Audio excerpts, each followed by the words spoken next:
Hello everyone and welcome to AI Civilization. This is a new series exploring one of the biggest questions of our time. Not just how artificial intelligence is changing technology, but how it may be changing civilization itself. Over the coming episodes, we will step back from the daily headlines and look at the deeper patterns, historical forces, and long-term implications of a world where intelligence is no longer confined to human minds. Let me start with a question. What is the most important resource in civilization? If you had asked that question 1,000 years ago, people might have said land. 200 years ago, they might have said coal. A century ago, they might have said oil. Today, many of us would say data. But I think all of these answers, although true, miss something deeper. Because land by itself does not build civilization. Oil does not invent technologies. Data does not solve problems. And in reality, something else does. Intelligence. Every civilization in history has ultimately depended on intelligence. The ability to understand reality, to solve problems, to make decisions, to create knowledge, to coordinate millions of people towards shared goals. In fact, if you look around closely, nearly everything around us exists because of intelligence. Because intelligence was applied somewhere. The roads, the power grids, the internet, hospitals, financial systems, banking, the scientific discoveries that made modern life possible. Civilization is in many ways accumulated intelligence. But here's the strange thing. For all of human history, intelligence came from only one place, human minds. Every institution we built assumed that thinking happened inside people. Every government, every company, every university, every economy, the entire architecture of civilization was built around that fact. And then, very recently, something changed. For the first time in history, intelligence is beginning to exist outside human minds. Not consciousness, not artificial life, not science fiction. It is something much more practical and potentially much more important. We are beginning to build intelligence into the systems of civilization itself. And if that's true, then perhaps the real story of AI is not that machines are becoming intelligent. Perhaps the real story is that intelligence is becoming infrastructure. And if intelligence becomes infrastructure, what happens to a civilization that was built on the assumption that intelligence only lives inside people? That's a question I want to explore today. To understand what's happening today, it helps to view technological change through a broader historical lens. Again and again, civilization has advanced by externalizing human capabilities. Humans first relied entirely on their own bodies and minds, but over time, however, we developed systems that extended those capabilities beyond biological limits. Tools amplified physical force, the wheel amplified mobility, agriculture amplified food production, writing amplified memory, libraries amplified storage of knowledge, money amplified trust across large populations, factories amplified labor, computers amplified calculations. Seen from this perspective, civilization can be understood as a process of transferring capabilities from individuals into systems. Each major transition altered the structure of society. When muscle was externalized through machines, economies reorganized around industrial production. When information was externalized through digital networks, societies reorganized around communication and computation. Today, we may be witnessing a similar transition, but the capability being externalized is different. It's not physical power, it's not memory, it's not calculation alone. It is cognition itself. The ability to analyze information, recognize patterns, generate solutions, and assist in decision making. And because intelligence occupies such a central role in civilization, the consequences of this transition may be unusually profound. There is a foundational assumption embedded within nearly every institution humans have created. It's so familiar that we rarely notice it. The assumption is that intelligence is human. Consider how organizations are structured. Companies rely on management hierarchies, governments rely on bureaucracies, universities certify expertise, professional systems distribute authority according to knowledge and expertise. These arrangements emerge because intelligence has historically been scarce and distributed across individuals. No single person possesses all relevant knowledge, and no individual can fully understand every aspect of a complex system.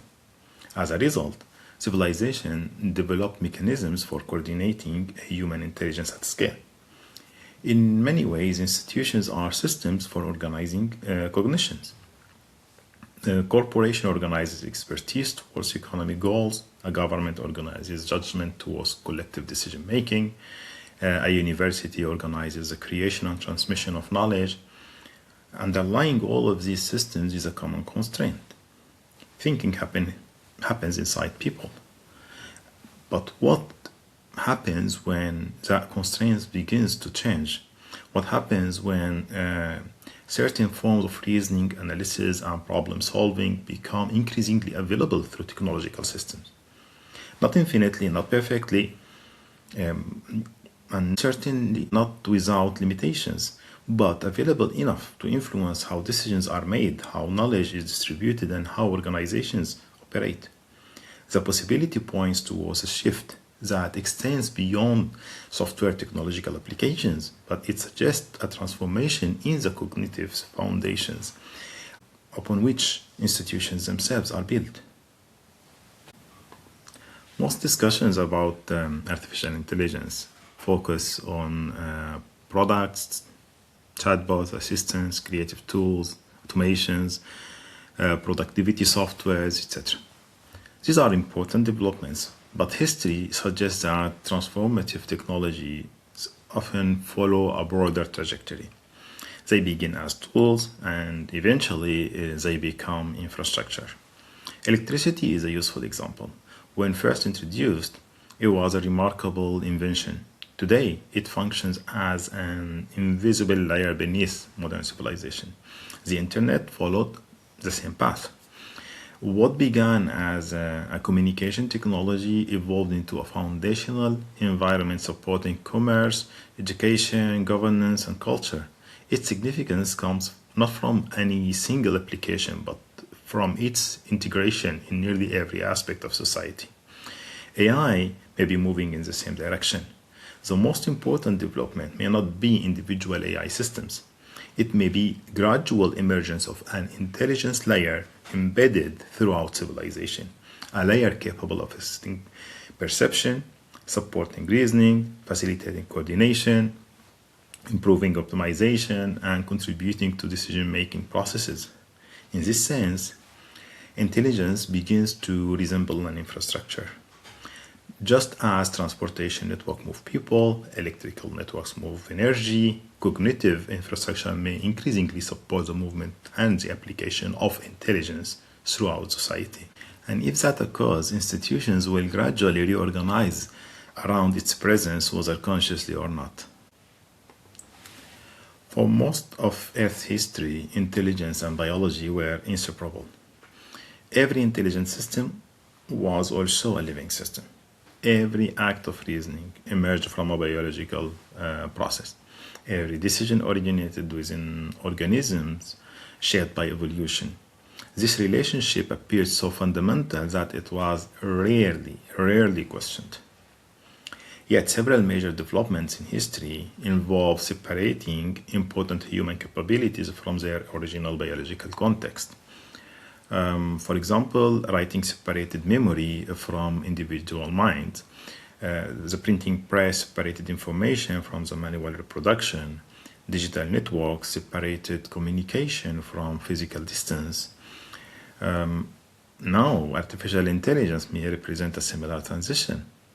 It allows certain cognitive functions to operate outside biological organisms. Some researchers describe this as intelligence becoming substrate independent.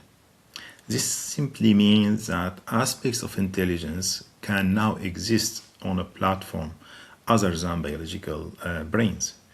Whether this development ultimately proves revolutionary remains an open question.